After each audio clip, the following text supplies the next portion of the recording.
एक छोटे से गांव में किशन नाम का गरीब मछुआरा अपनी पत्नी गंगा और बच्चों के साथ रहता था। किशन की जीविका का सिर्फ एक ही साधन था।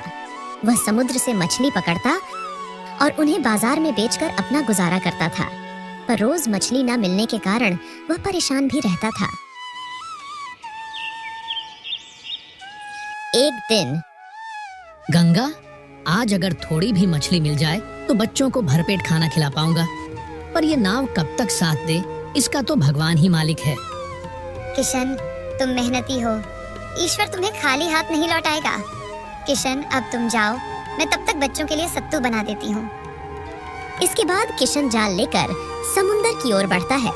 वहाँ पहुँचकर वह अपनी नाव लेकर समुद्र में जाता है। समुंदर, तू ही मेरा भगवान है, तेरे सीने से ही रोटी निकालता हूँ, आज थोड़ा रहम कर देना। मछलियाँ पकड़ते हुए किशन की नाव हिलती है, मगर वो हार नहीं मानता। घंटों की मेहनत के बाद वह कुछ मछलियाँ पकड़ लेता है। जय हो, आज सही से बच्चों का पेट भर जाएगा। किशन खुशी से मछली लेकर गांव की ओर लौटता है। गांव लौटते वक्त सेठ भूपाल की हवेली के पास से किशन गुजरता है। सेठ के आदमी उसे रोक लेते हैं। किशन, पिछले हफ्ते का उधार चुका नहीं पाए और अब मछलियाँ बेचने जा रहे हो? पहले मेरा हिसाब दो। सेठ जी, बच्चों ने 2 दिन से ठीक से खाना नहीं खाया, आज मछलियाँ बेचने दीजिए, शाम को आधा पैसा आपको दे दूंगा। तेरी औकात क्या है मुझसे सौदा करने की? अभी तेरी सारी मछलियाँ जब्त करता हूँ। सेठ के आदमी किशन की टोकरी छीन लेते हैं। किशन हाथ जोड़ता है। सेठ जी, रहम करिए, ये मेरे बच्चों के पेट का सवाल है। सुन, तू गरीब पैदा हुआ है, गरीब ही मरेगा। अरे क्या फायदा ऐसी मेहनत का जिससे तू कर्ज नहीं दे पा रहा? तेरा तो मर जाना ही बेहतर है। किशन वहीं जमीन पर बैठ जाता है। उसकी आंखों से आंसू बहते हैं। कुछ लोग ये सब देख रहे थे, मगर कोई कुछ नहीं कहता। इसके बाद किशन खाली हाथ घर लौटता है। किशन को इस प्रकार दुखी देख गंगा उससे पूछती है, किशन, क्या हुआ?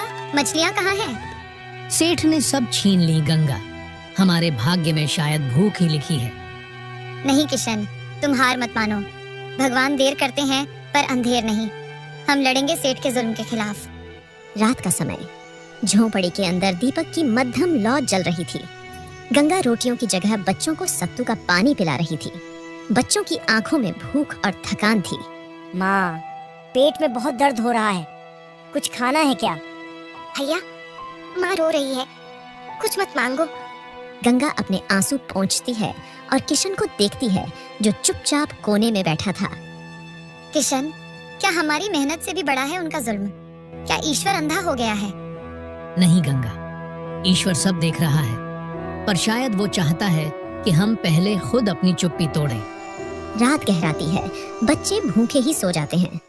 अगली सुबह गांव में सेठ भूपाल का आदमी गांव वालों को धमका रहा था। किशन और गंगा दूर से यह सब देख रहे हैं। जो सेठ के खिलाफ बोलेगा उसका हश्र भी किशन जैसा होगा, याद रखो। इतना कहकर वह वहां से चला जाता है। लोग डर के मारे चुप थे। तभी किशन का दोस्त रामू पास आता है। किशन भाई, तुम्हारी हालत देखकर दिल फट जाता है, लेकिन हम भी कब तक चुप रहेंगे? अगर तू लड़ेगा तो हम भी तेरे साथ हैं। ये सुनकर किशन के अंदर कुछ हिम्मत आती है। वह सभी गांव वालों से कहता है, भाइयों और बहनों, सेठ ने हमारी मेहनत लूटी है, बच्चों की रोटियां छीनी है। क्या हम यूं ही डरते रहेंगे? जो आज मेरे साथ हुआ है, कल आपके साथ भी हो सकता है।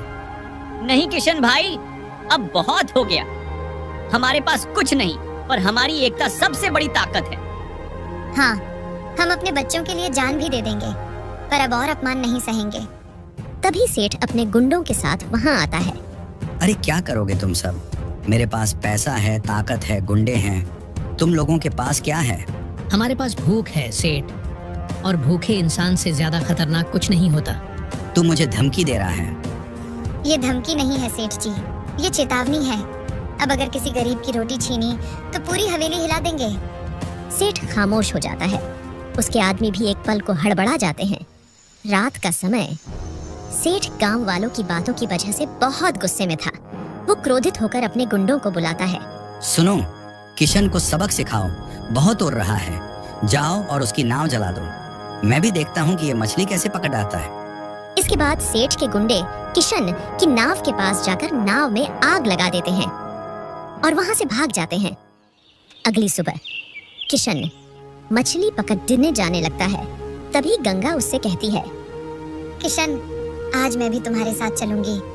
क्या पता आज भी सेठ तुमसे मछली छीन ले। ठीक है, चलो। किशन और गंगा बच्चों को ठीक से सुलाकर मछली पकड़ने चले जाते हैं। लेकिन जैसे ही वे वहां पहुंचते हैं तो उनकी आंखें फटी रह जाती हैं। किशन, देखो, हमारी नाव किसी ने जला दी। किशन द्वार कर नाव के पास जाता है, मगर तब तक आग सब कुछ निगल चुकी थी। वह जमीन पर बैठकर रोने लगता है। तभी एक बाबा किशन को रोता देख उसके पास आते हैं। बेटा, आंसू बहा लेना कमजोरी नहीं होती, लेकिन उन आंसुओं से कुछ बड़ा करने की ठान लेना वही असली ताकत है। बाबा, मेरा परिवार भूखा है, लेकिन मैं अब किसी से डरूंगा नहीं। सेठ के खिलाफ आवाज उठाऊंगा, चाहे कुछ भी हो। तो सुनो, जब इंसान की मछली कोई और छीन ले, तब वो समुंदर को नहीं छोड़ता, वो नाव को मजबूत करता है। किशन की आंखों में एक नई चमक आ जाती है। वो अपने आंसू पोंछता है और दृढ़ होकर उठता है। अब वक्त है लड़ने का, भूख से और उस सेठ के अन्याय से। अगली सुबह। क्या कर रहे हो किशन? उम्मीद बना रहा हूँ, हमारे बच्चों के लिए और हमारे कल के लिए। ये सिर्फ नाव नहीं है किशन, ये हमारे सपनों की नई शुरुआत है। चाहे हाथ छिल जाए, पर हमारा हौसला नहीं टूटेगा। तेरी बातें ही मेरी ताकत हैं गंगा। तू है तो मैं हार नहीं सकता। उधर सेठ अपनी हवेली में अपने आदमियों के साथ बैठा था। वह गुस्से में तमतमाया हुआ था। सेठ जी, किशन ने दूसरी नाव बना ली है और मैंने सुना है कि वो आपसे बदला लेना चाहता है। क्या? ये किशन अब बर्दाश्त के बाहर हो गया है। उसके अंदर डर बैठाना होगा, वरना और लोग भी सिर उठाने लगेंगे। आज रात उसके बच्चों को उठा लेते हैं मालिक, तब समझेगा आपसे टकराने का अंजाम। नहीं, बच्चों को रहने दो, अब इसे ही सबक सिखाएंगे। अगली सुबह किशन किसी तरह नाव लेकर इस बार नदी पर पहुंचता है। आज नहीं तो कल जीत हमारी होगी, क्योंकि हम सच्चे और मेहनती हैं। नाव धीरे धीरे बहने लगती है। इस बार किशन काफी सारी मछलियां पकड़ लेता है। फिर उन्हें टोकरी में रखकर बाजार की ओर चल देता है। बाजार पहुंचकर किशन मछली बेचने लगता है। शाम का समय। किशन अकेले मछलियां बेचकर लौट रहा था। नदी की लहरें शांत थीं और वातावरण में अजीब सी बेचैनी थी। अचानक झाड़ियों के पीछे से 4 गुंडे निकलते हैं। साथ में आता है सेठ भूपाल। कहाँ था ना किशन, तू कितना भी चिल्ला ले, ये दुनिया पैसे वालों की है। सेठ, अब तुझसे डर नहीं लगता। तेरा जुल्म बहुत देख लिया। अरे, तू गरीब होकर मुझसे आंख मिलाता है। आज तू यहीं खत्म होगा। गुंडे किशन को पकड़ते हैं और उसे खींचकर नदी की ओर ले जाते हैं। नदी के किनारे गुंडे किशन को पैर से बांध देते हैं। सेठ खड़ा देखता है, जैसे उसका कोई शौक पूरा हो रहा हो। सेठ, तू मेरी देह को मार सकता है, मेरे इरादों को नहीं। जब जब कोई गरीब रोएगा, तू मेरी आवाज सुनेगा। चिंता मत कर, अब तुझे आवाज उठाने के लिए सांसें नहीं मिलेंगी। गुंडे किशन को नदी में धकेल देते हैं और वहां से चले जाते हैं। किशन डूबने लगता है और पानी में छटपटाता है। गंगा, मेरा सपना अधूरा न रहने देना। बच्चों को पढ़ाना और गांव को मत झुकने देना। अचानक दूर एक चिल्लाहट सुनाई देती है। गंगा और रामू भागते हुए आते हैं, क्योंकि गंगा को पहले ही शक था। गंगा की सांसें तेज थीं। वह बिना कुछ सोचे ही नदी में छलांग लगा देती है। नदी का बहाव तेज था। अरे कोई बचाओ! किशन, गंगा भाभी, रुको, मैं आ रहा हूँ। रामू दौड़ता है और तुरंत गांव वालों को मदद के लिए बुलाता है। सब मिलकर किशन और उसकी पत्नी को बड़ी मशक्कत से बाहर निकालते हैं, लेकिन गंगा अब नहीं रही। गंगा, तूने क्यों किया ये? मुझे बचाने के लिए खुद चली गई। इसके बाद वह गंगा को लेकर घर पहुंचता है। घर पहुंचकर वह अपने बच्चों को सब बता देता है। ये सुनकर किशन के बच्चे फूट फूट कर रोने लगते हैं। माँ, आपकी तो जरूरत थी हमें, आपने क्यों छोड़ दिया हमें? माँ, उठो ना माँ। पूरा गांव शोक में डूबा होता है। गंगा का बलिदान सबके दिलों को छू जाता है। कुछ सालों बाद किशन अपनी पत्नी की मौत को लेकर अभी शांत था, लेकिन उसके अंदर बदले की आग भड़क रही थी। अर्जुन और गीता अब जवान हो चुके थे। गीता बेटी, तू जल्दी से खाना बना दे, मुझे काम पर जाना है।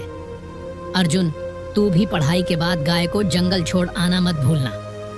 हाँ बाबूजी, मैं सब कर लूंगा। एक दिन ऐसा आएगा कि मैं तुम्हें इस गरीबी से बाहर निकालूंगा और उस सेठ से अपनी माँ का बदला लूंगा। भाई तेरे भरोसे ही तो है ये घर, अब तू ही हमारा सहारा है। उन तीनों के चेहरे पर गरीबी की लकीरें साफ दिखाई दे रही थीं।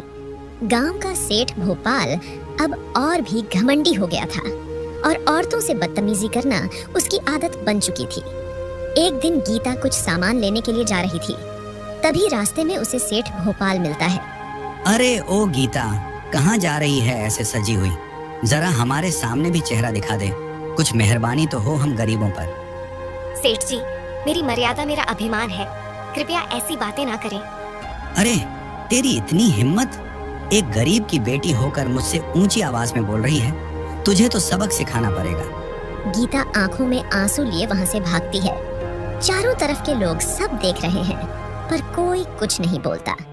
गीता रोती हुई घर आती है। अर्जुन चौकन्ना होकर बहन की हालत देखता है। दीदी, ये क्या हुआ? तू रो क्यों रही है? भाई, सेठ भोपाल ने सबके सामने मेरी इज्जत पर हाथ डाला, ताने मारे और मुझे नीचा दिखाया। हे भगवान, हम गरीब हैं, इसलिए हमारी कोई सुनवाई नहीं। बेटा, तू पढ़ाई कर, तुझे बड़ा आदमी बनना है, तभी इंसाफ मिलेगा। हाँ बाबूजी, अब चुप रहने का समय चला गया। मैं अर्जुन हूँ। एक दिन यही अर्जुन उस सेठ से उसका हर अपमान का बदला लेगा, अपनी माँ का बदला और बहन की इज्जत का बदला। हे ईश्वर, तूने मेरी बहन को अपमानित होते देखा। मैं शपथ लेता हूँ, जब तक सेठ भोपाल अपने किए का फल ना भोगे, तब तक मैं चैन से नहीं बैठूंगा। ये मेरा प्रण है। अगली सुबह अर्जुन अपने बैग में कुछ किताबें और पराठे रख लेता है। गीता और किशन उसे विदा करते हैं। बेटा, तू गांव से बाहर जा रहा है, लेकिन तेरा मकसद सिर्फ डिग्री नहीं होना चाहिए। तुझे इज्जत, इंसाफ और हक के लिए लड़ना है। भाई, तेरा विश्वास ही मेरी ढाल है। तेरा हर संघर्ष मेरी इज्जत की जीत होगी। दीदी, बाबूजी, मैं वादा करता हूँ, जब तक सेठ भोपाल को उसकी औकात ना दिखा दूं, अर्जुन नाम का उच्चारण तक नहीं करूंगा। इसके बाद अर्जुन पैदल निकल पड़ता है। फिर अर्जुन बस में बैठकर शहर पहुंचता है। शहर पहुंचने के बाद अर्जुन कई जगह कम मांगता है, लेकिन उसकी गरीबी और हुलिये के कारण उसे कोई काम नहीं देता है। अंत में उसे एक लाइब्रेरी में साफ सफाई का काम मिलता है, जहां अमीर घरों के बच्चे पढ़ने आते थे। इसके बाद अगले दिन से अर्जुन ने लाइब्रेरी में काम करना शुरू कर दिया। रात के समय जब सब सो रहे थे, अर्जुन दिए की रोशनी के नीचे किताबों में डूबा हुआ था। उसके पेट में भूख से ऐंठन थी, लेकिन वह डटा हुआ था। सेठ भोपाल की ताकत पैसे से है, लेकिन मेरी ताकत मेरी मेहनत है। मैं पढ़ूंगा और जीतूंगा। उधर गांव में गीता की फिर से बेइज्जती होती है। सेठ भोपाल गीता को रास्ते में रोकता है, साथ में उसके 2 गुंडे थे। तेरा भाई गया शहर, अब कौन बचाएगा तुझे? चल थोड़ा काम करवा दे सेठ जी का, हमेशा खुश रहेगी। अगर मेरे भाई अर्जुन को पता चला ना, तो तेरी दुकान से तेरी रग रग अलग कर देगा। वो तो गया पढ़ने, पढ़ते पढ़ते भूखा मरेगा, और तू, तेरे पास कोई नहीं। लोग देखते हैं, लेकिन कोई कुछ नहीं बोलता। गीता अपनी मर्यादा बचाकर तेजी से निकल जाती है। कुछ दिन बाद अर्जुन को खबर मिलती है। अर्जुन एक पत्र पढ़ रहा था, जिसमें लिखा था, भाई, मैं ठीक हूँ, लेकिन सेठ फिर से बेशर्मी पर उतर आया है। अब बहुत हुआ, अब सिर्फ पढ़ाई नहीं, अब युद्ध शुरू होगा। अर्जुन अब दिन रात दिल लगाकर पढ़ाई कर रहा था और हर प्रतियोगिता परीक्षा दे रहा था। उसके अंदर सफलता की आग जल रही थी। कुछ महीनों बाद एक परीक्षा का रिजल्ट आता है। अर्जुन को दफ्तर में बुलाया जाता है। बधाई हो, आप केंद्र परीक्षा में सफल हुए हैं। कृपया कल हमारे रीजनल ऑफिस में अपने प्रमाण पत्रों के साथ रिपोर्ट करें। अर्जुन कुछ पल के लिए चुप रह गया, जैसे समय थम गया हो। सच? क्या आप सच कह रहे हैं? जी हाँ, अब आप डीएसपी अर्जुन कुमार बन गए हैं। ये सुनते ही अर्जुन की आंखों से आंसू बहने लगे। गांव की सड़क वर्षों बाद अर्जुन की गांव वापसी होती है। किशन के घर के बाहर एक चमचमाती सरकारी गाड़ी रुकती है। अर्जुन खाकी वर्दी में बाहर निकलता है। अब वह डीएसपी अर्जुन बन चुका था। अर्जुन को इस तरह देख गीता और किशन की आंखों से खुशी के आंसू झरने लगते हैं। भाई, तू तो सचमुच शेर बन गया। तूने कर दिखाया। आज मेरा जमीर वही है, पर अब मेरा बेटा मिट्टी से सोना बन गया। अब कोई गरीब बहन रोएगी नहीं। अब सेठ जैसे राक्षस डरेंगे और मैं अपनी माँ का बदला लेके रहूंगा। सेठ भोपाल की दुकान सत्ता के नशे में चूर। सेठ अब और भी अमीर हो चुका था। दुकान पर रिश्वत का धंधा, झूठा कारोबार और गुंडागर्दी चरम पर थी। अचानक अर्जुन वर्दी में वहां पहुंचता है। अरे ओ अफसर बाबू, आप तो पहली बार आए हैं हमारी दुकान पर। आइए, कुछ सेवा करूं? पहचाना नहीं सेठ? मैं वही अर्जुन हूँ जिसकी बहन पर तूने बेशर्मी से हाथ डाला था, और आज तेरी वजह से मेरी माँ मेरे साथ नहीं है। तू अर्जुन? नहीं नहीं, तू तो गरीब मछुआरे का बेटा था। तू अफसर कैसे? सेठ, मेरी माँ और मेरी बहन के आंसू मेरी ताकत बने और तेरे गुनाह तेरी सजा। अब तेरा हिसाब शुरू। ये सुनकर सेठ के चेले भाग जाते हैं। कभी जिसके बाप के पास एक पैसा तक न था, आज वो हमारी इज्जत का रखवाला बन गया। अब बेटियों की इज्जत बची रहेगी और अब कोई सेठ किसी गरीब को परेशान नहीं करेगा। इसके बाद अर्जुन सेठ के खिलाफ सबूत इकट्ठा करता है, जिसमें गलत दस्तखत करवाना, पंचायत पर दबाव डालना और गांव की जमीनें हड़पना आदि शामिल था। अर्जुन, तुझे याद है ना मैं कौन हूँ? तू मुझे ऐसे थाने लाया है जैसे कोई अपराधी हूँ। यही तो तेरा भ्रम था सेठ भोपाल। तू सोचता रहा कि पैसे से कानून को खरीदा जा सकता है, लेकिन अब नहीं। मैंने क्या किया है? कौन सा जुर्म? तो सुन, कर्ज में डूबे गरीबों से जबरदस्ती वसूली, मछुआरों की मछलियां लूटना, गलत दस्तखत करवाना, पंचायत पर दबाव डालना और गांव की जमीनें हड़पना। गवाह हैं पूरे गांव वाले और मैं खुद। सेठ चुप हो जाता है। इसके बाद अर्जुन गांव पहुंचता है। सुनो मेरे गांव के साथियों, आज एक बहुत पुराना अन्याय मिटा है। वो सेठ जिसने मेरे पिता से मछलियां छीनी थीं और मेरी माँ को छीना और इस गांव के लोगों की मेहनत पर डाका डाला, आज वो सलाखों के पीछे है। लोगों में सराहना और गूंजती है। मुझे याद है वो दिन जब मेरे बाबा की आंखों में आंसू थे और हाथ खाली। मैंने तभी ठान लिया था कि मैं बड़ा होकर इतना मजबूत बनूंगा कि न सिर्फ अपने परिवार को बल्कि इस पूरे गांव को अन्याय से बचा सकूं। और आज मैं तुम सबसे बस एक और बात कहना चाहता हूँ। चाहे कोई अपराधी कितना भी झूठ बोले, चाहे जितनी गुंडागर्दी कर ले, वो ज्यादा दिन तक नहीं टिक सकता।